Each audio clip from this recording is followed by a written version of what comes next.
Hello, bienvenue sur Ninon Petra Studio. Cette semaine, on se retrouve pour une vidéo qui va changer un petit peu puisque j'avais très envie de vous donner plusieurs astuces pour aménager un petit espace. Dans mes vidéos, j'ai souvent tendance à parler de fonction, d'ergonomie et de praticité. C'est des critères qui sont très importants pour moi en termes de design, surtout quand on a envie de décorer un espace de manière intelligente.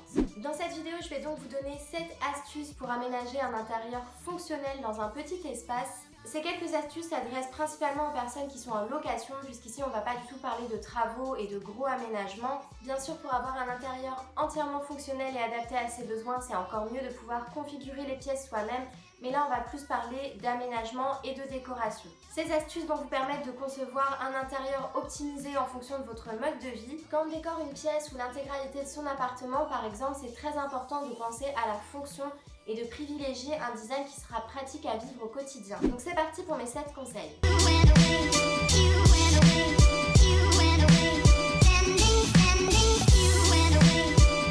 Avant toute chose, c'est indispensable de déterminer l'usage et la fonction de chaque pièce dans votre intérieur. Avant d'aménager, c'est important de se poser les bonnes questions et de savoir comment vous allez utiliser les espaces. Je pense que c'est pas à vous de vous adapter à votre maison ou votre appartement, mais c'est plutôt à votre maison de s'adapter à vous. On va donc se créer un intérieur qui correspond à nos besoins. Je prends l'exemple du salon. Il me semble hyper important de définir en avance combien de personnes vous êtes dans le foyer, combien de convives vous avez l'habitude d'inviter chez vous, ou est-ce que vous faites du télétravail et vous allez probablement télétravailler dans votre canapé, et c'est vraiment ce qui va définir votre choix en termes de mobilier. Si vous n'avez pas l'habitude de recevoir beaucoup de convives ou de travailler à domicile, c'est pas forcément utile d'avoir un très grand canapé qui va prédominer tout l'espace. Dans le cas d'une cuisine, il va falloir se poser différentes questions. Est-ce qu'on prévoit de cuisiner à plusieurs? Est-ce qu'on a envie de garder un espace pour manger? Donc sans parler d'aménagement de la maison, ça va aussi nous permettre de choisir le type d'assises qu'on va mettre dans notre cuisine et éventuellement de décorer ou pas les plans de travail en fonction de nos besoins. Dans le cas de la chambre, on va pouvoir se poser la question, est-ce qu'on passe beaucoup de temps dans le lit? Est-ce qu'on a l'habitude de traîner un petit peu la journée, de regarder la télé le soir? Ces réponses-là vont probablement définir l'emplacement de votre lit, mais aussi le type de literie qui sera adapté à votre lifestyle. Je pense que c'est hyper important de se poser les bonnes questions afin de déterminer l'usage de chaque pièce. Quand on aménage un petit appartement, c'est quand même préférable d'éviter les investissements inutiles. Le second conseil que je peux vous donner, c'est de mesurer toutes vos pièces et même quelques petits recoins qui vous seront utiles pour l'aménagement, et dans l'idéal de garder ces cotations-là dans votre téléphone. Ça vous permettra d'avoir toujours ces mesures avec vous et de ne pas être pris au dépourvu. Lorsqu'on fait des gros achats, notamment sur le mobilier, c'est hyper important de mesurer et de savoir la proportion que le meuble va prendre dans la pièce. Alors bien sûr, ce serait un petit peu dommage d'acheter un meuble trop gros, mais un meuble trop petit, c'est pas forcément optimal pour l'espace. Je prends l'exemple d'un canapé où on aurait par exemple 3 mètres de mur et on va prendre un canapé de 2,80 m. C'est hyper dommage parce que du coup on perd 20 cm sur le côté, et dans les petits espaces c'est très important d'optimiser le moindre centimètre. Le fait de mesurer et pourquoi pas de faire quelques petits dessins avec les proportions, ça va aussi vous permettre de vous rendre compte des volumes. On s'en rend pas forcément compte quand on voit un meuble dans un magasin et encore moins sur internet. Pensez aussi à mesurer la profondeur des meubles. C'est très important aussi pour vérifier qu'il vous reste suffisamment d'espace pour circuler, mais ça ce sera le point suivant. Le troisième conseil, c'est de préserver la circulation et le flow dans une pièce. C'est hyper important de garder suffisamment d'espace pour naviguer et circuler librement dans son intérieur. Encore une fois, il va falloir faire attention aux mesures, mais notamment aux mesures entre les objets. Je pense que vous serez d'accord avec moi, c'est pas hyper agréable de se lever pour aller chercher un truc dans la cuisine et de se prendre le coin d'une table dans le pied. Et ça, ce sont des choses qui arrivent quand on n'a pas pris le temps de calculer l'espace nécessaire pour la circulation. Faites attention notamment aux tables basses surdimensionnées qui n'ont pas vraiment leur place dans un petit espace. En général, entre le canapé et la table basse, on conseille d'avoir 40 cm de distance pour pouvoir circuler librement. Si vous décidez de rajouter un plan de travail dans la cuisine, par exemple sous forme de table, pensez bien à laisser 90 cm entre ces deux éléments. Et dans un couloir, on conseille également de laisser 90 cm pour pouvoir circuler. En créant une circulation fluide et naturelle dans votre intérieur, ça vous permettra aussi de ne pas avoir à contourner des meubles ou des objets pour vous rendre d'un point A à un point B, et ça, c'est plutôt appréciable. Pour aménager un petit espace, je vous conseille d'opter pour le modulable et le multifonction. Ce sont deux notions qui sont hyper importantes quand on meuble un petit espace. Puis quand vous faites votre choix de mobilier, essayez de choisir des éléments qui ont au moins deux fonctions. Vous pouvez commencer par les assises qui sont des éléments qui ont souvent plusieurs fonctions. Je prends l'exemple des poufs qui ont un coffre à l'intérieur qui vont vous permettre d'avoir un espace de rangement. N'hésitez pas non plus à monter votre canapé sur une petite estrade et de mettre des tiroirs dessous, ça vous permettra vraiment de gagner de la place. Si vous avez besoin d'avoir plusieurs chaises dans votre intérieur, essayez de privilégier des chaises qui sont empilables de façon à gagner de la place si vous avez besoin de moduler votre intérieur. Je pense aussi à ce tabouret qui a un pied en carton en forme d'éventail. Une fois qu'il est rangé, il prend pas du tout de place et c'est très pratique à sortir lorsqu'on a des invités. Je pense aussi aux tables gigognes qui peuvent être très intéressantes dans un salon. En les rabattant les unes au-dessous des autres, on peut vraiment gagner de l'espace et ainsi privilégier la circulation.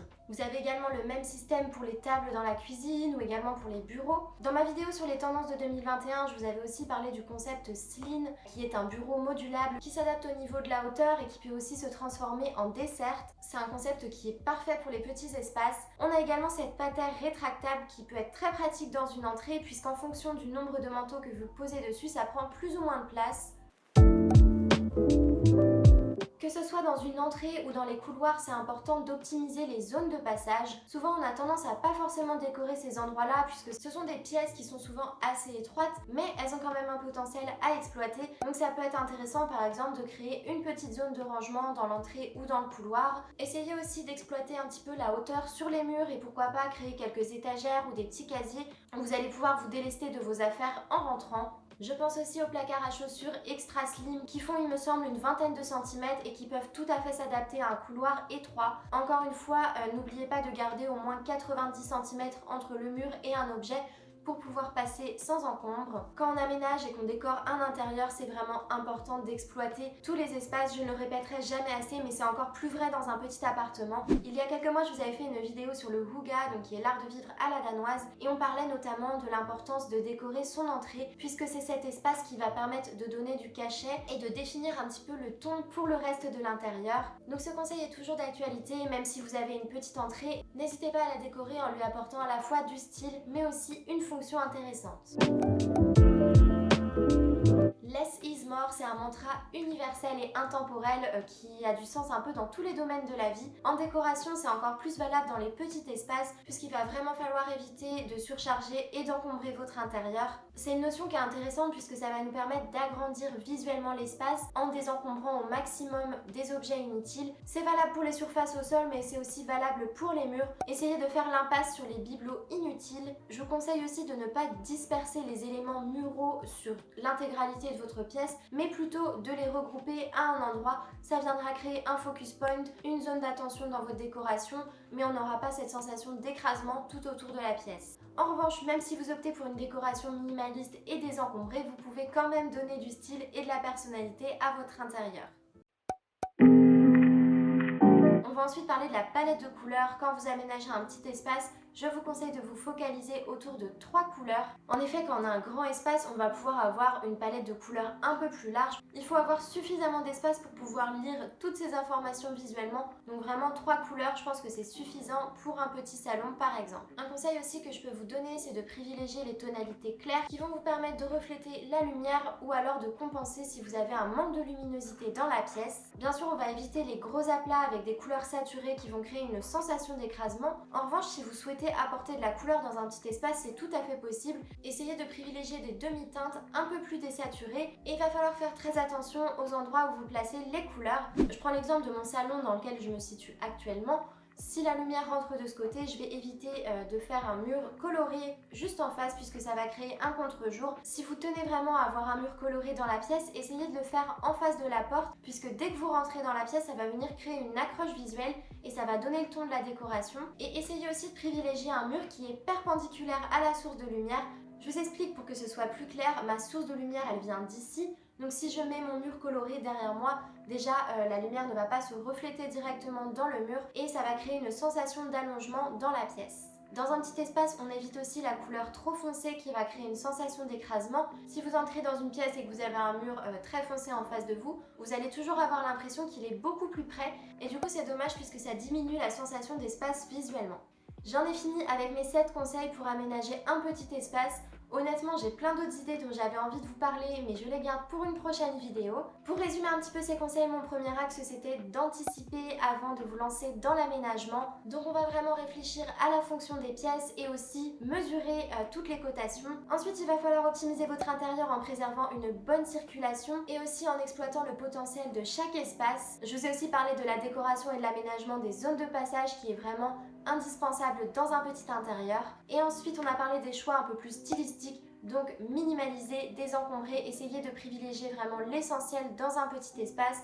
Et ensuite, faites attention à vos choix en termes de couleurs puisqu'ils peuvent vraiment définir la sensation qu'on a en entrant dans votre intérieur. J'espère que cette vidéo vous a plu, ça a changé un petit peu de ce que je peux proposer d'habitude, mais je ne peux pas faire des DIY toutes les semaines. Donc voilà, j'essaie d'étendre un peu plus mon répertoire. N'hésitez pas à me dire ce que vous en pensez en commentaire et vous pouvez également me solliciter si vous avez des idées de vidéos. Je tenais aussi à vous remercier pour toutes les suggestions que vous m'avez faites dans mes précédentes vidéos. Je prends compte de toutes vos idées et ça va vraiment m'inspirer pour mes prochaines vidéos. Si vous n'êtes pas encore abonné à la chaîne Ninon Petra Studio, je vous invite à le faire tout de suite en cliquant sur ce bouton. Et je vous remets également le lien de mon compte Instagram en barre d'infos. Je vous retrouve la semaine prochaine pour une nouvelle vidéo. Et en attendant, je vous souhaite une bonne semaine. À bientôt.